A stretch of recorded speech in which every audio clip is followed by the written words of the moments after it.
Hi, I'm Peter Travers, movie critic for Rolling Stone, and I'm going to tell you what's out there this weekend at the movies. And there's a big out there for me. It's Spike Jonze's version of Maurice Sendak's classic children's book, Where the Wild Things Are. So right away, a lot of you are saying, it's a kid's book. I don't want to see it. I don't want to go near it. Listen to me. I'm saying these two words again. Spike Jonze. Spike Jonze is the guy who not only started with skateboard and music videos, but gave us Being John Malkovich in adaptation, and is one of the most imaginative filmmakers out there.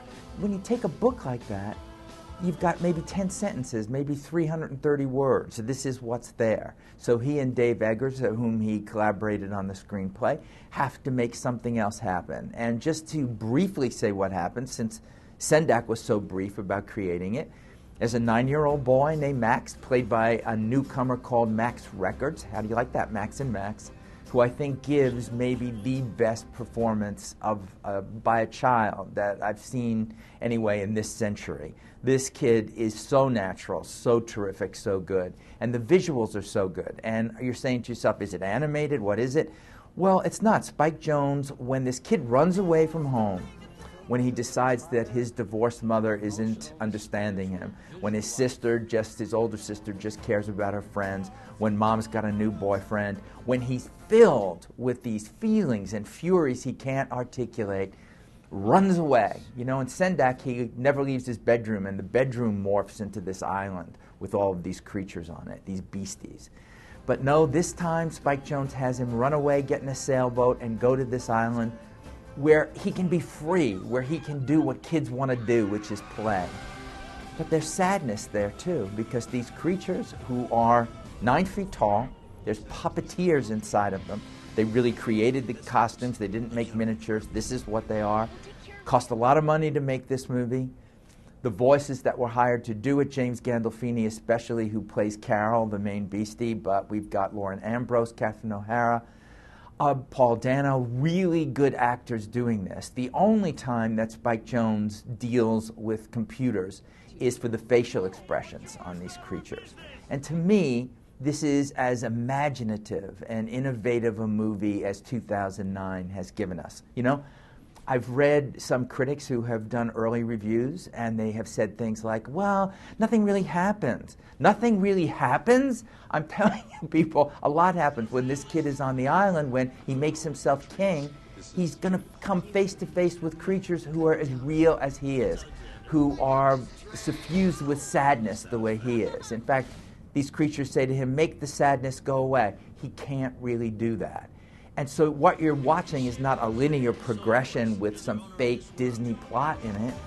It's about feelings, and those feelings come through raw, and they come through defiant, and they come through untamed.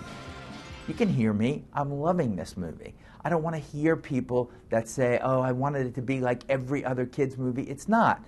And a lot of people will say kids shouldn't see this. And so I'm going to quote Maurice Sendak when he was asked about this, and he said, if you tell the truth to children, then it's okay. They can see anything as long as it's truthful. If there are parents out there that feel their kids can't handle the truth, and I'm sounding so much now like Jack Nicholson in A Few Good Men, but if they can't handle the truth, then don't do it. This is a movie for everybody, and Spike Jonze has done something special.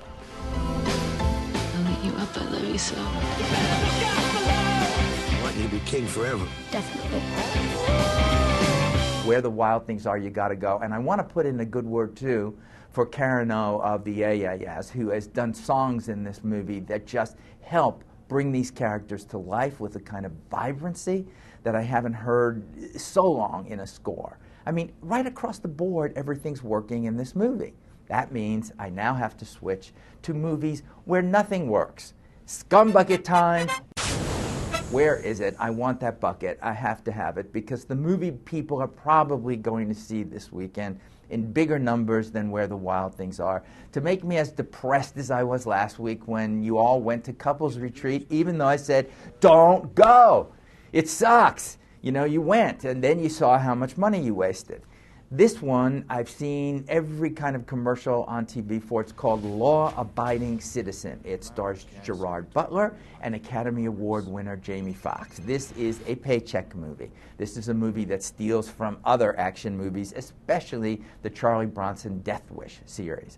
What happens? Gerard Butler, he's a scientist, he's got a wife and kid, everything's great. Psycho comes in, rapes wife, destroys everybody in the house, kills. What happens? Jamie Foxx is a Philadelphia lawyer, a DA. He wants to make a deal to get somebody else in jail, so the psychopath goes free. Gerard Butler spends 10 years thinking of his revenge. What'll he do? Even when Gerard Butler goes to jail, he's doing this revenge. The ending of this movie was blindingly stupid. I don't understand how anybody could make a movie where you just can't possibly believe it.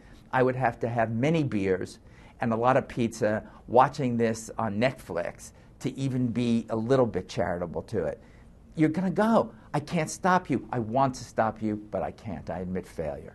Now, what about this other movie that they won't show me, they won't show any critics? It's called The Stepfather. You see it all the time. In 1987, they made a small little B movie of this with Terry O'Quinn, who's on Lost, which I thought was amazing, really special. That DVD just came out. Get that. Get that sucker. Don't go to this. You could tell from the trailer. Dylan Walsh, who is on Nip Tuck, is playing the stepfather, the psychopath in this one. He looks like Steve Guttenberg in these commercials. I almost thought he was Guttenberg. Is that the kind of career Dylan Walsh wants for himself, to be the new Steve Guttenberg? You know, I'm never going. I admit it. I saw just the trailer.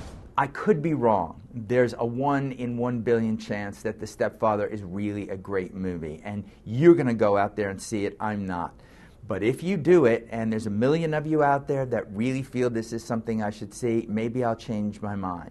So just look at this address right here. Reach me, tweet me, do whatever it takes to get me, and then we'll talk again. But for now, I'm thinking bad scumbucket things. I'm Peter Travers.